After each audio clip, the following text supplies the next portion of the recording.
me so pretty, pretty. No time for city, city. Kicks one the dirty, dirty. Track me for metty, metty. Z is so witty, witty. So he don't witty, witty. Z is a course you study and get to know me. Z is so fast, knock doors, they open for me. Alarm, it's my time, I talk to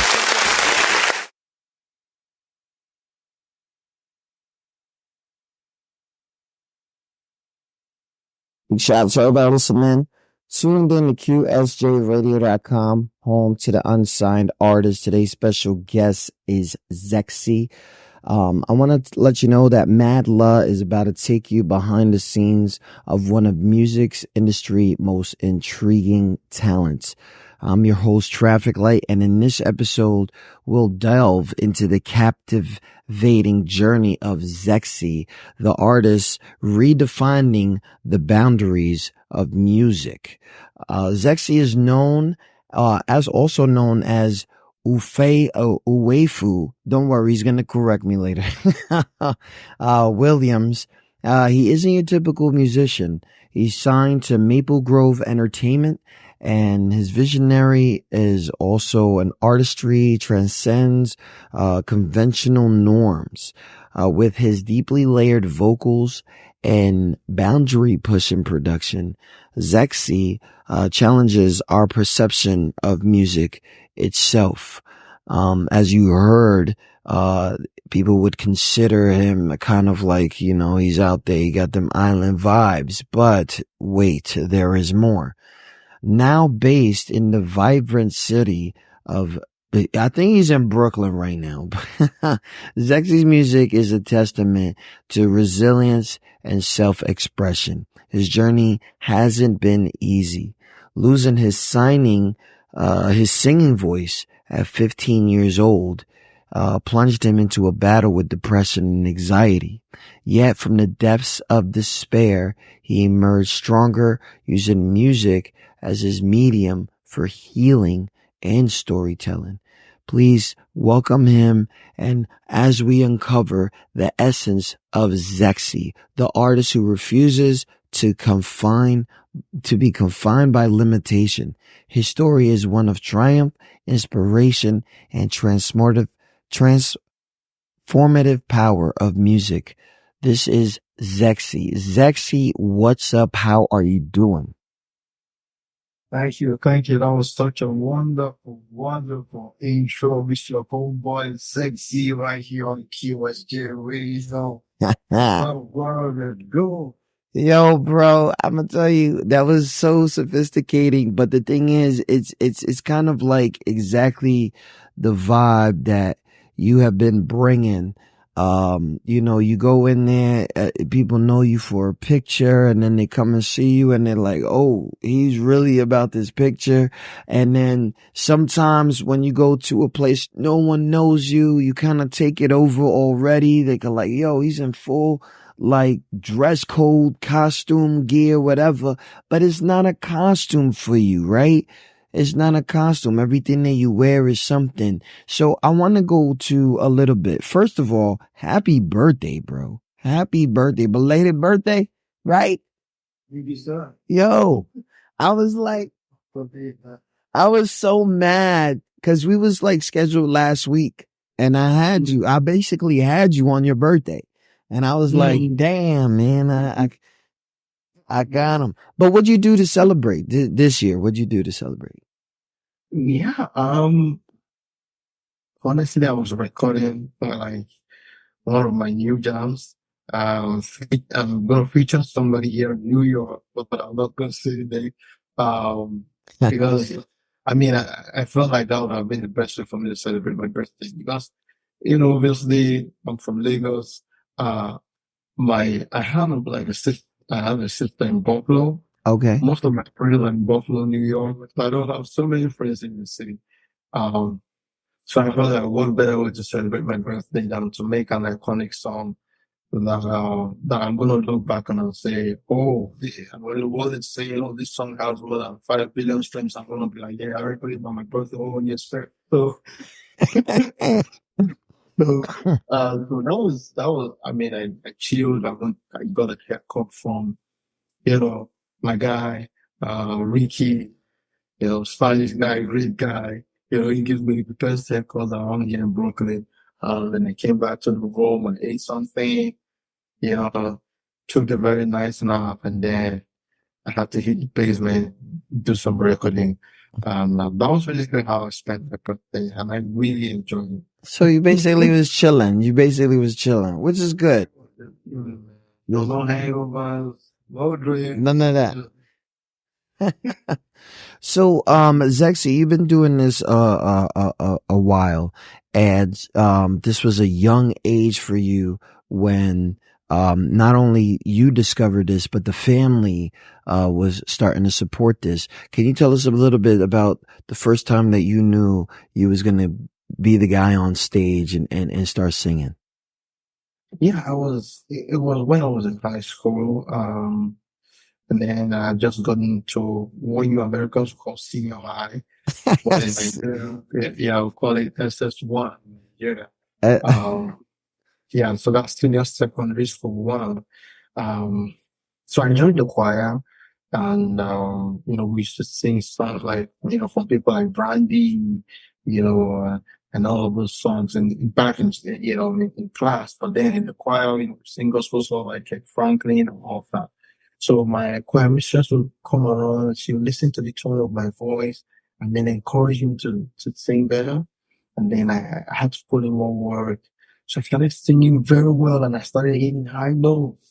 And before you knew it, I was basically singing, the song of female artists more than I was singing, the songs of male artists. Yeah. My voice kind of good. And then all of a sudden, like a year to 2 years after then, I just lost the voice.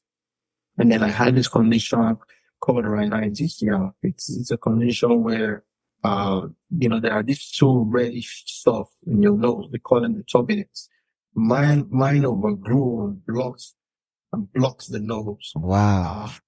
Yeah, so sometimes I'm breathing from one nostril, and then the other one is completely shut. And then I don't even know what happens physiologically. After like 3-4 hours, the one that is blocked gets open, and then the other one shut for another 4 weeks. So it was something that turned my life upside down. Because, when at that young age, and you're singing, and every girl in class likes you.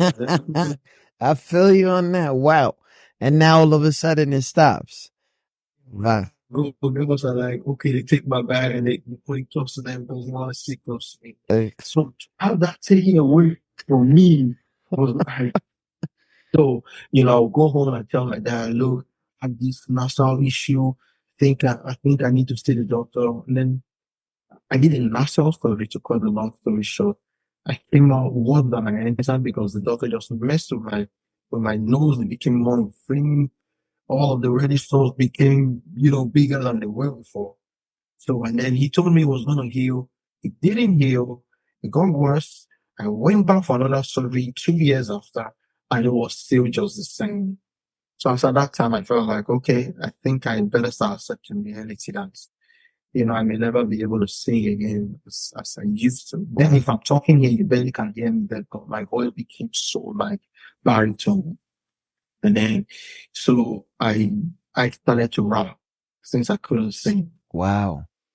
So maybe this will tell you how my eclectic journey as a musician became. Because I started out as a singer. I wasn't really rapping. I could rap basically, but I didn't put much effort into it. But then when I stopped singing, I had to start putting so much effort into my rap since I couldn't sing. And then it took so many years before, I started getting my voice back just gradually. The minute I let go, I started having my healing, and my voice gradually started coming back. And I still haven't gotten there. I just have like 40% of my original voice right now that I'm singing with at the moment. Wow. I was so deep into music and singing that, even if you had taken away 50% of my voice, I would still be able to, sing. So I was that good. So it was very traumatic for me. But yeah, I guess it's just destiny taking me through the journey that needed to go through to be the man I am right now. And, to put a spin to that, I remember that, as a young man, having that voice, and I had enormous power that I couldn't control. So tried setting, and there was a lot of things that I was doing back then that, in retrospect, I realized that, I was already having a lot of missteps. Wow. But then losing that voice led to a recalibration of my life. I started to realize the importance of the people around me and how much I really needed to appreciate them. And in that nothingness, I, I realized that whoever you are in life, is a function of what God has given you. And it's not because you've earned it. It's just because God gave it to you, and you should use that to bless humanity, and not use it as a leverage Wow. to become a oppressor of some sort. So that was what I learned through that journey of my life. So your gift of losing the gift and regaining a new gift is to give your gift to humanity. Wow. And no one learns that young. They learn that old. No, the funny thing is, this is something that spanned for another 15 years old. Like, I lost the voice around 15, and then it's spanned for another 15 years old. So you can imagine the level, even when all the times I went for the studies was because I wanted that power. I wanted it back immediately, like the color of whatever block in my nose, so that I can get back to the ZeXzy that I once was, who is popular and, had all the girls. But when it didn't happen, slowly had to, my journey has been like a man who is trekking from Nigeria to America. Like, you're just going, you're having to go through everything in real time. All of the pain, nothing is set up for you. You have to go through it. You have to face it. So that has been that part of my journey, and That's I thank God that I have that experience. That's great. Big shout out to everybody listening. If you're just tuning in, we are live with ZeXzy out of Brooklyn, New York right now. Made his way out of Lagos, and that's in Nigeria, right? And, well, he was talking about at a young age starting to sing. He had all the shorties around him. He was good. All right. And then all of a sudden one day, a vocal cord situation started ended up happening, and he ended up getting something that stopped him from that. And at that young age, when everything is being basically taken away from you, it really doesn't matter, right? It could be a breakup that happens. It could be something that happens in the house. But when it really personally starts affecting your everyday life, you go into kind of like an anxiety and a depression stage. And then he was talking about his recovery from that, which was, you know what? If I can't do this, I'm going to be a rapper, right? I'm going to just go ahead and spit bars. But that's not really, what you're doing these day and age. And this is where we get into the message of his music, where it's, I was given a gift.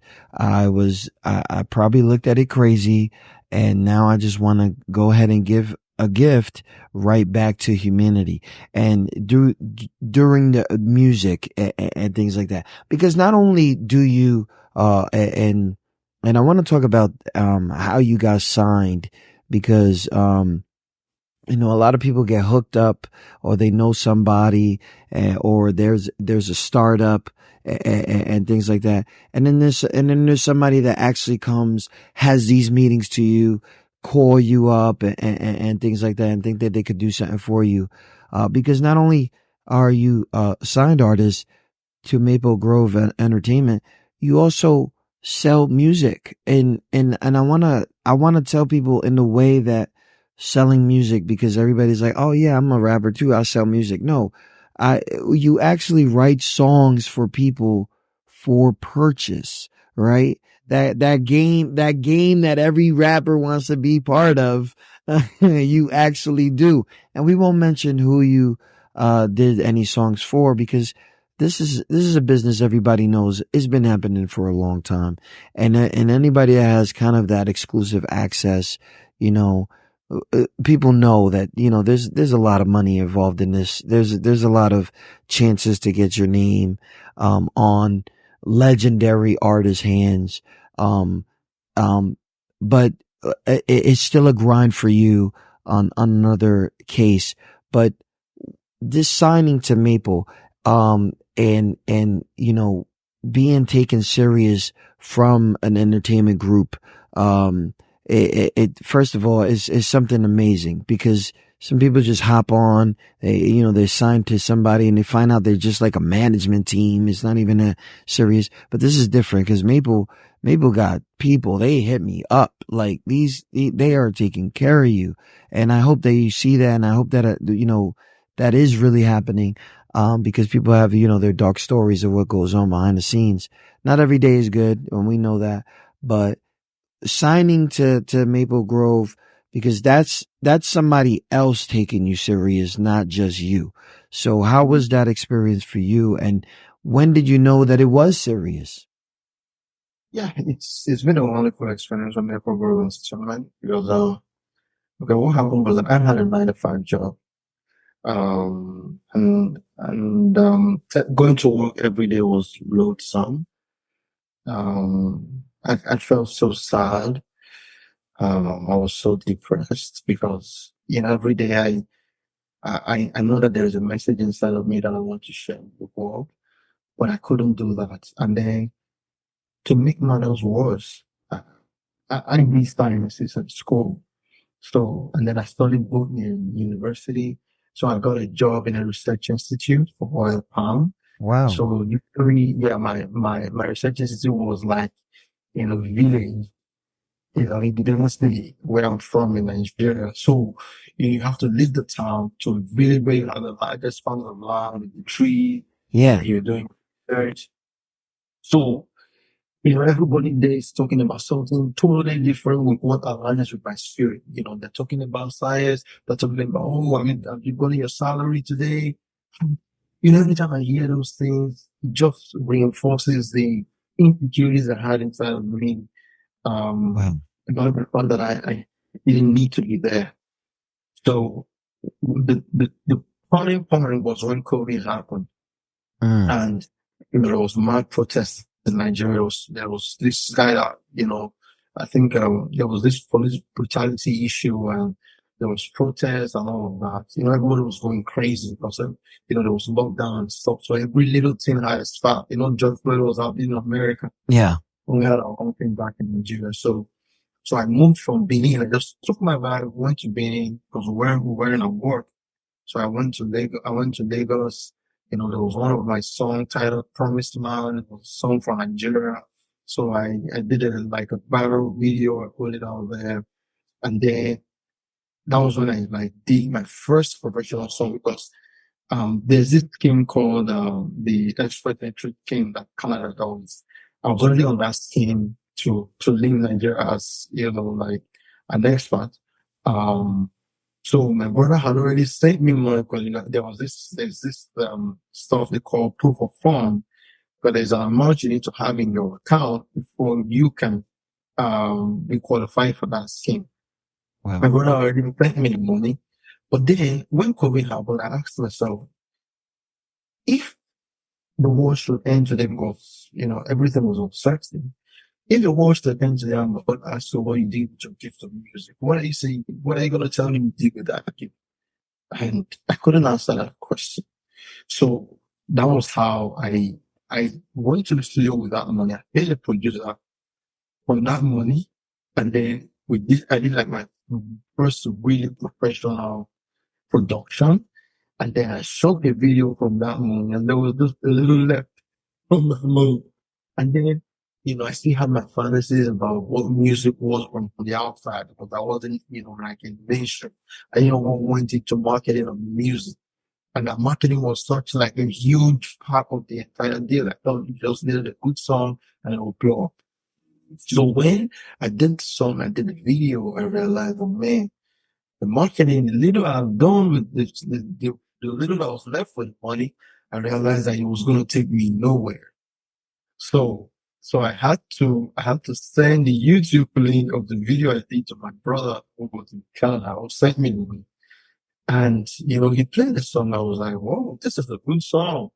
And, I've always wanted to do something in entertainment, so what I'll do, I'll set up a record label and find you. And then, from there, we can push the music business. Wow. So that was early 2021. And that was how Maple Grove Entertainment was formed. So from there, we just, started blending and bringing people on board, got a manager, got an assistant, and, we're just writing songs and just throwing it out there, trying to work with different people. And, it's been a great time because, I would say having to work with a team, before it was just me writing the song, criticizing myself, but now I have to write the song, send it to the producer, send it to the team, send it to my brother, send it to the manager, and, they get to criticize and tell me, oh, I think this one is good. Why don't you put this here and put this here? And it's been a teamwork, and, it's been wonderful letting them into the creative process and, having that second, third year, to listen to the song or criticize it. Big shout out to everybody listening. If you just tuned in, we're on air right now with ZeXzy. So you did mention something about Canada and your relationship over there. And it brings me to this song that you released, early fall, was Live. You did a song there with a artist Versus, and that was Versus. Is that I said it wrong? Versus. So that song right there, kind of caught, not for me, it caught me off guard. The visual, amazing. Cried? Yes, I did. So what? But, I cried in a way that I was, just, my reaction to the song was, I really need to look at other things differently, right? I need to look at things differently. I sat here. Now, I'm going to tell you right now, I think I need to listen to the song at least 10 more times. And it's not to get used to it. It's to put my mind state in there because it's a beautiful mind state to be. Now, this song right here, I'm going to assume it was done because of, mental health awareness or something like that to the point. Now, if anybody's in the chat right now and you're going through something, please, please, please listen to the song. It's going to be really lovely. We're about to play the video for the people. Me and you will just listen to it. Actually, I'm gonna watch it. I mean, you're just gonna, how the video goes, right? But, I want to introduce people to this song because this is, while doing the research, one of the major crossovers is you have done for your genre and your artistry, which is basically almost like a lo-fi type pop, type hip hop track. So, and it's something very emotional for those out there going through something. So we'll talk about the song right after and how it came about. But I really want to introduce people to this song because I really think this is exactly the way that you're trying to go and to pursue a bunch of the music that you got going on. And if I'm wrong, just let me know because I know that you're kind of diverse and we'll talk about all that. But this is ZeXzy and Versus is called Live. I want you guys to go to like maplegroveentertainment.com and, you can see all the music there. But definitely this is on YouTube if you guys want to do the YouTube thing. But if you really want to see the future of African music, please go to Maple Grove Entertainment. But here it is right now, ZeXzy and Versus live on QSJRadio.com.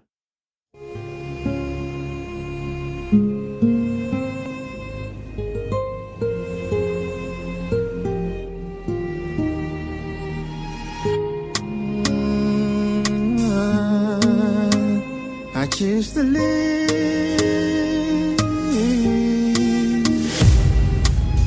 I've watched time pass me by. Did all I had to do. Paid all the sacrifice. But nothing went as it should. My misery, yeah, it's shocking me. The Titanic is starting to sink. My enemies, yeah, they're stalking me. See them dragging me to bring, but I choose to live. Oh, when I'm empty inside, I'd rather rise and flow. I choose to breathe. Oh, not gonna give in to life. I'd rather dream more. I choose to live.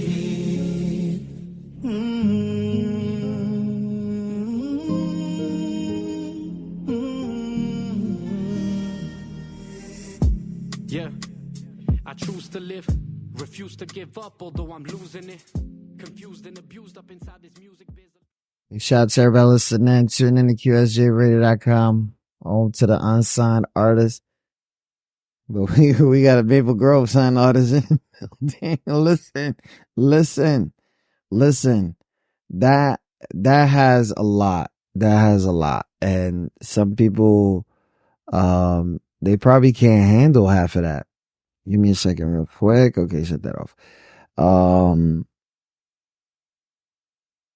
The song, I'm sure like the reaction already in the chat is amazing. And I wish that I could figure out how you could see it. People want to work. People want to, they saying banger. People, they probably crying right now. It's all, he's all me. I'm emotional. It's all good. I don't care. But, that song is deep and is very subtle with the wordplay, right? There's not so much to be used. It's very not much, it's not cliche. You get what I'm saying? So that's one of the things that it separates it from a lot of things. You and verses, was it you?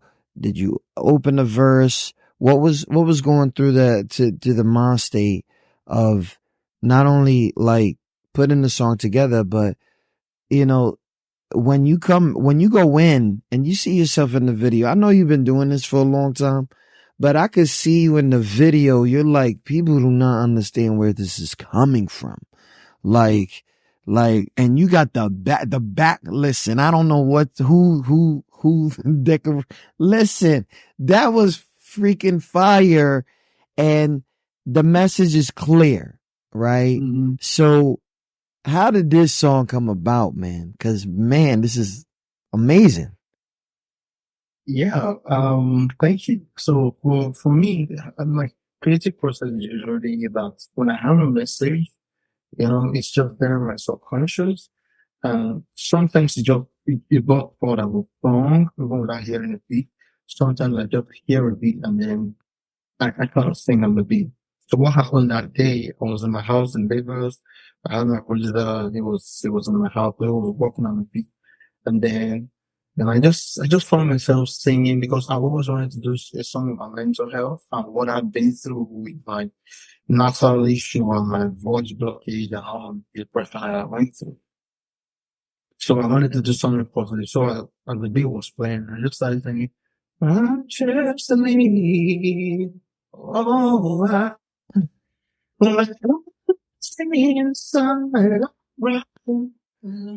I'm trying to figure out, like, cause I know studio vibes sometimes, and sometimes studio vibes, no one's recording when you're doing the testing, right? So I'm like, how did you make sure that you caught that? Because that was crazy.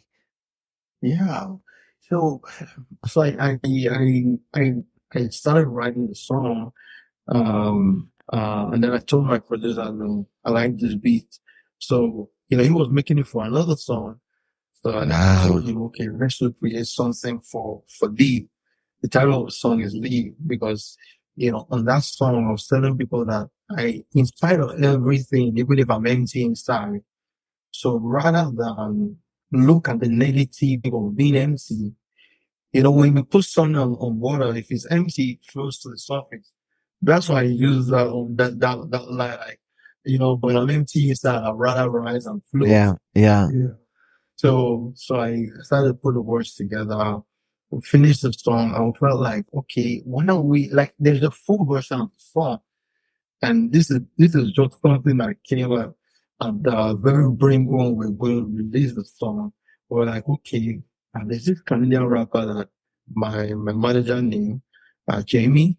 So he was like, oh, he thinks verses can really kill the song. And then I had a meeting with verses, and I really saw that he had a vision for the song. So and then he did his thing, sent it back to us, and we really liked it. And then I said, okay, let's just do a video. And then we went to Little Stony Point, somewhere in New York here. The director said he liked the environment. I wanted somewhere natural. Oh man, I know that place. Oh my God. Yo, beautiful. Yeah, they won't even believe you in New York. They won't even believe it. So we got the actress. I wanted someone who was like to act like she was depressed and she wanted to commit suicide. And that was when you saw her got to the edge of the cliff. And just when she wanted to fly over, I killed her like a guardian angel. She did very good. She did very good. I'm gonna tell you. Yeah, I like the way she was crying and all that. In fact, I had to beg her not to go closer because she was really close to the edge of the cliff. I was like, please, I'm here to shoot a story. Not a tribute, right? Like what the fuck? That's all very interesting for reading and events. And then we did a video, and when I saw the footage, I really liked it. The entire team was happy with it, and we decided to, like, okay, put a message behind it for all those, who are going through mental health stuff. I mean, I've been blessed with a very strong heart. I've weathered a lot of storms, but I don't know if there are so many people who can go through the things that I went through and still have the ability to smile. So, but basically, what I want people to take away from that song is that you always have a choice either to live or to die. Either to let your situation suppress and depress you, or allow it to elevate you and take you to a new level. Like I was telling you about my story, I wouldn't have honed my rapping skills if my voice hadn't been taken away from me. I wouldn't know the value of humility if my voice wasn't taken away from me. So I could look at the negative side and let it depress me, or look at the positive side and let it elevate me. So like, I just want people to see life, always look at life as a life situation. If you look at it from here is 6, if you look at it from here is 9. Just choose the side that is positive and go on that side and give it a brighter view rather than from the darker side. So that's what my song is. ZeXzy, we're live on Versus. Listen, Versus is on there. He's killing it too. Shed light to that Canadian rapper. It's all love out, man. Me hold my. Listen, I love it. It's crazy. Kind of like threw me off a little bit because it wasn't, we wasn't in the club, right? We wasn't doing something crazy. So let me work on something real quick. Cause I know a lot of people are going to ask questions. The image that you are right now, doing, first of all, shout out to the immaculate body you have, right? Like, dudes ain't gonna tell nobody that shit, but I got a 1-pack, the round one, right? Yo, listen, those, when you scrolling and whatever and these commercials come up, I get dad bod commercials. That's the ones I get, right? listen. Yeah, it's under there somewhere. It's under there. So, and now what people don't understand, and I want to make sure people understand it clearly. The image is not just an image to you. It is something of a persona. The last time anybody has seen a male with jewels on their face or mask and maybe a armor type of looking thing is in probably the movies in like 300 or something like that, where they forget that that's emperor, that's an emperor, is a big, there's a very defining person in history.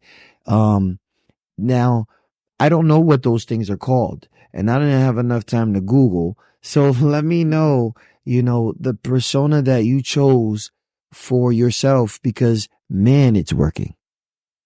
Thank you. Okay. Um, it all goes down to, like the subconscious that I talk about. I've always seen myself as a superhero. Um, I mean, I have kids who, when they see me on my outfit, they run up to me, and some of them, like, I was in Nairobi, Kenya. Um, a lady came across, the road, and I came to meet me on the line, and I said, "Oh, my son was asking, what's the name of that superhero?" Because I was wearing my all white armor and face, everything, And when I was not off me, I'm looking like the baddest guy on the planet. So I kind of told my friends I don't smile, So, um, I had to go over there and say hi to the kid. But it's just the way I see myself. Like I have a serious mentality. I like to save the situation. I like to be the guy who rescues the day. I don't easily give into pressure.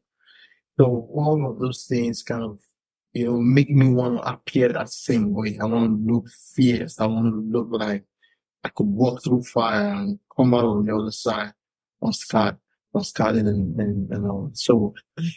So I kind of like wanted to build that image and make people see me like that. So I mean, that was when I got that outfit.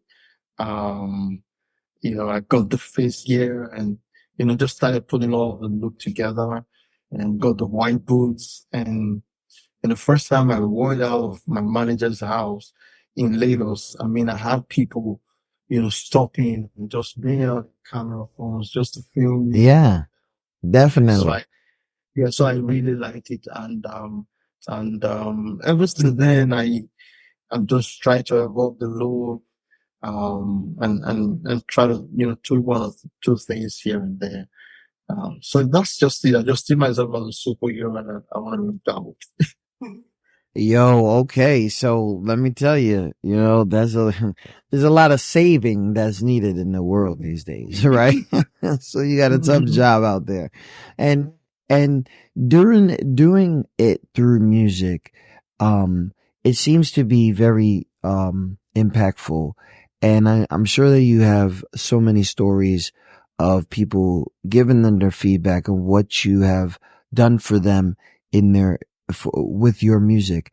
Can you share a time where someone gave you their story of what you've done for them with your music? Yeah, this kind of like an indirect one.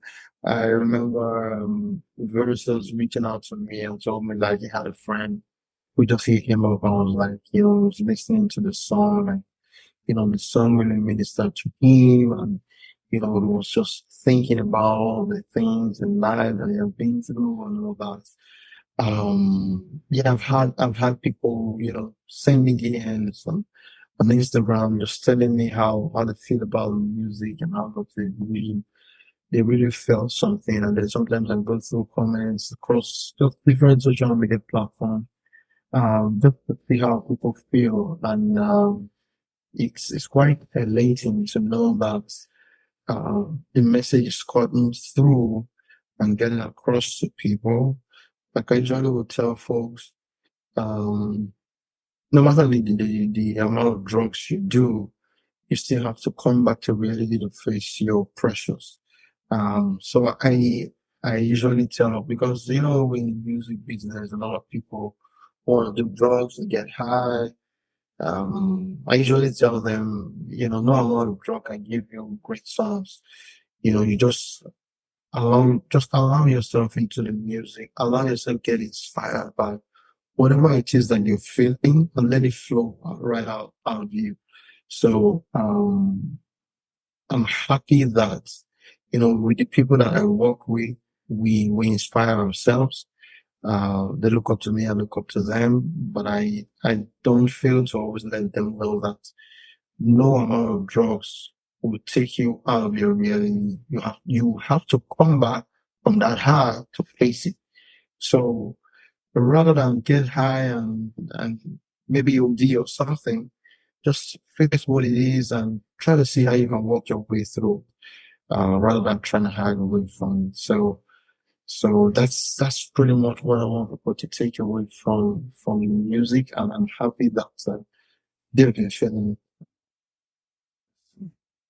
Big shout out to everybody listening. ZeXzy is here. We're talking about a whole bunch of things, but we're going to talk about him right after this last break that we're going to have about what's coming up. What is it that we're going to hear from him and his crew next?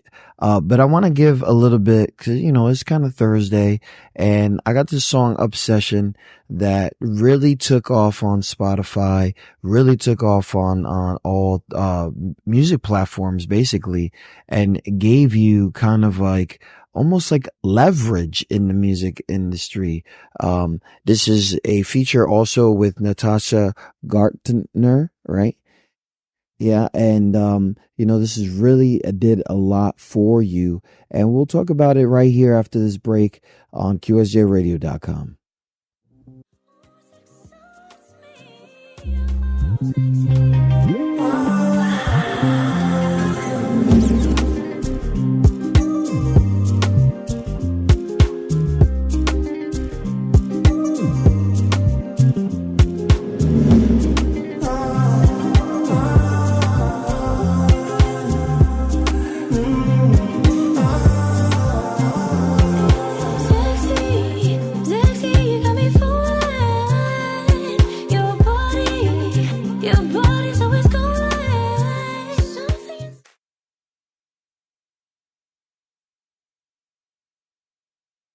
Big shout out to everybody listening.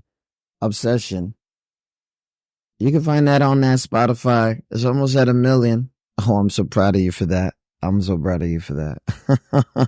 I mean, I'm sure that it's not about the numbers all the time.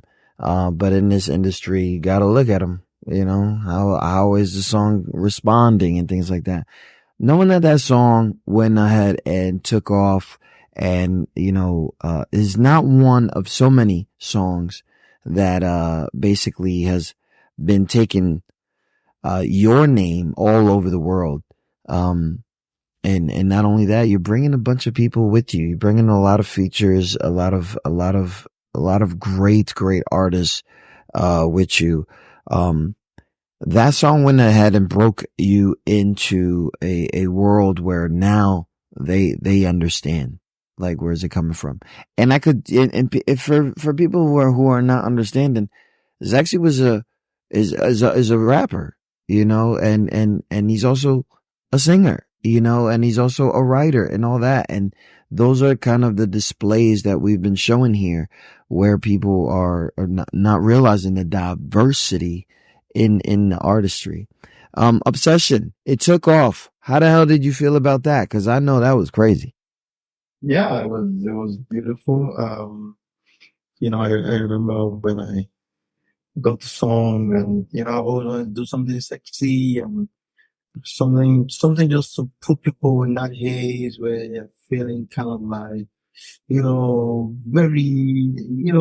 mushy kind of mood. So when the song came, we needed a female singer. And then we reached out to Natasha Gardner. She's South African, and she did a couple of takes. We listened to them, and just kept on brushing up on the song, and finally we were able to to hit it hard, and then sent it to the audio engineer again in New York, and then he mixed it and sent it back to us, and then we got the promoters on board, and just started pushing it, everywhere. And I'm going to go to where it is today. But it was fun working with Natasha. She was a great person to work with. She gave it her all. I mean, these days I just like collaborations because, it has about taking the song to the next level when you put someone else on it. They come with their energy, they come with their vibe, and things just go and look like for that. So one thing that I really started recognizing, not only because of you and Maple Grove, the organization of releasing a track.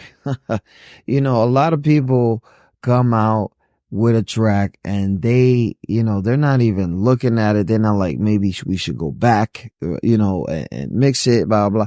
Is it hard for an artist like yourself to hold on to music before releasing it? Because man, sometimes it just sits there for a little bit, but people got, it's just like, oh my God, where's the song already? Or, there's dependencies, there's constraints, there's a whole bunch of things going on. But, I already could tell that your mission is, if I'm going to release something, it's going to be fire. It's not going to be something that, is not touched. Oh, I could have done better on this and stuff like that. How hard is it for you to hold on to a song before releasing? Yeah, basically, releasing of the song is a prerogative of the record label. But then, what I do is that when I have a song, I try to look at what I'm trying to achieve with that song, the kind of mood, the type of lyrics I want to work with. Like for Obsession, you just the title of the song tells you. You could hear from the chant like it's almost like you're trying to enchant people and get them in a certain type of trance and all that.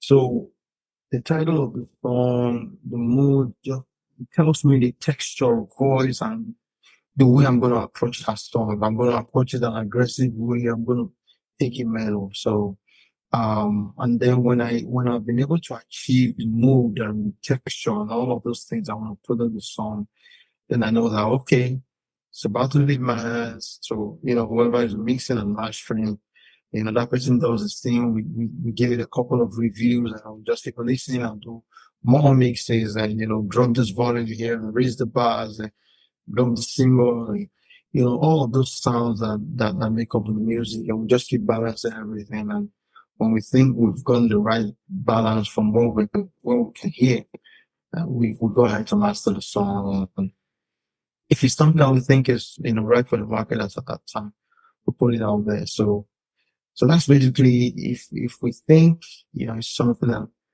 people are going to buy to, put it out. I think you guys should listen to Original too. Original there.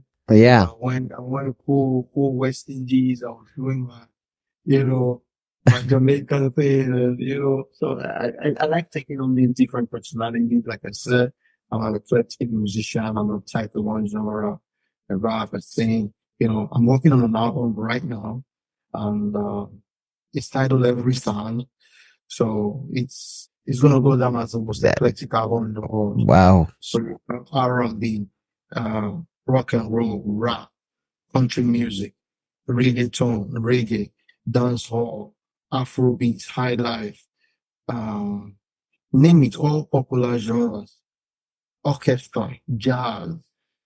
Ooh. So it's an album that the world has never seen before. I'm changing tones, I'm changing tones, I'm changing texture, I'm changing style, I'm changing beats, I'm changing cultures. So it's titled Every Sound. It's going to drop later part of this year. I just want to do a couple of singles first, and then, we'll be ready to go.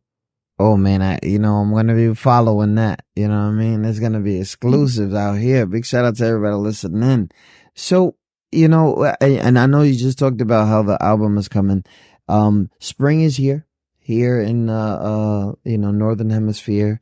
You know, what's coming up for you? Where can we see you? Cause I know you better hit the stage. I know you better do a bunch of things, right? So where can people come and see you? Cause you know, I'll be in and out of New York. So, and I got a fan base there too. Yeah.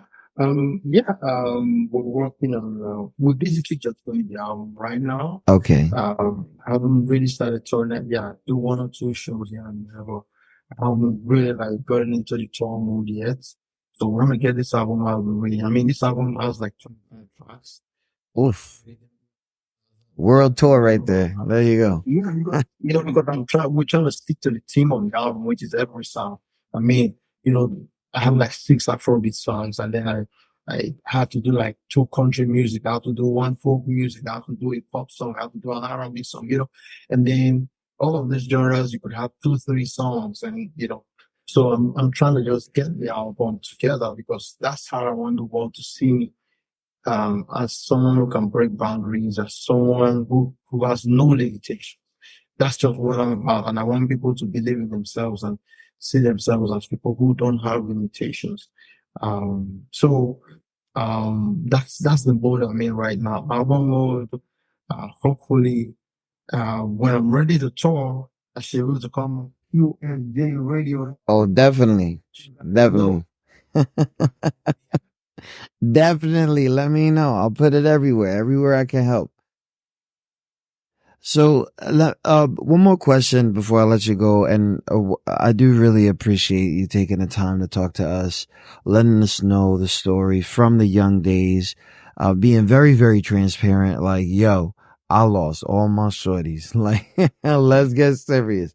A lot of people, they wouldn't talk about it because they'll just say, like, I couldn't talk, I couldn't speak, I couldn't raise my hand in class. Who says that? Nobody, right? So, but one of the biggest things is that you kind of are signed, and being on the grind, you meet a lot of the unsigned, and a lot of them have this view of what this music industry really is.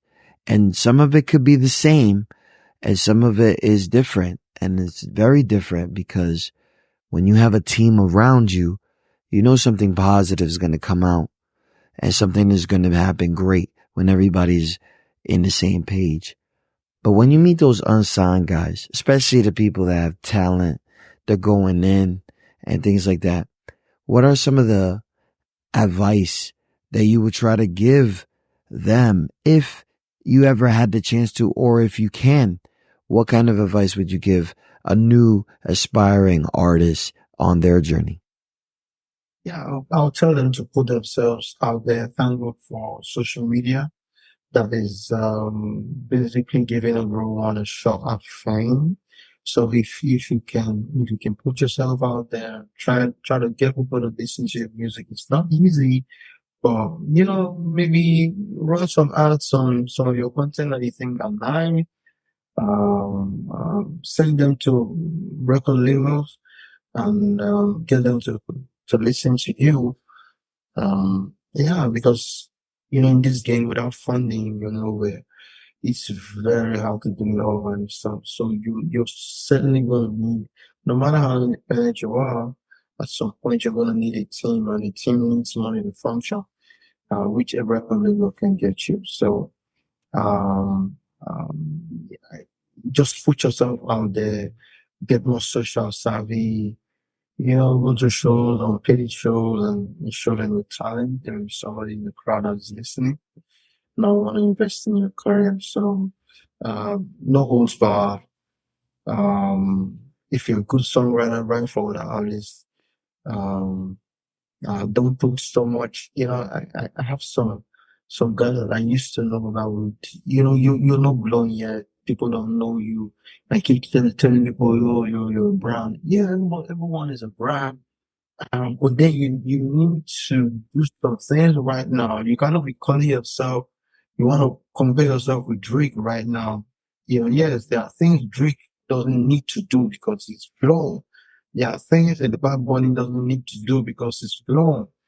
So if you want to start comparing yourself to them, that you're a brand, and because Drake doesn't do this and you're not going to do it, you don't want to go perform because maybe they didn't pay you. But then you're not known yet. You need people to at least know you first before you can say, yes, after this brand, I'm not going to go for an unpaid show. So you should learn to put yourself and understand your level and your fame, take time. So you know how to graduate from that stage. If you put yourself higher than where you are, you may never get to the level where you're assuming yourself to be. Oof. Oof.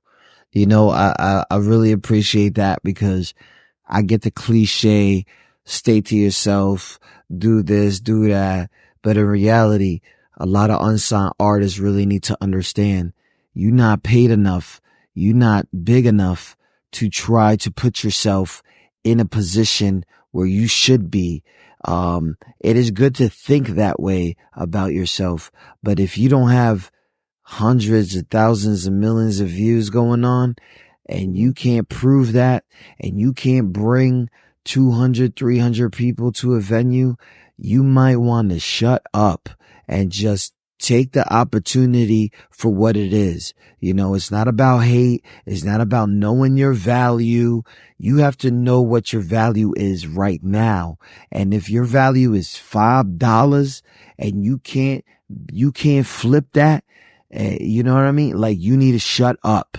And I really do appreciate the one thing that you said right now, where if you got to get a team together and it's going to take funding to get that team running. And that's the truth, because nobody does things for free. And that's why a lot of people get mad that their cousin ain't sharing their damn Spotify link.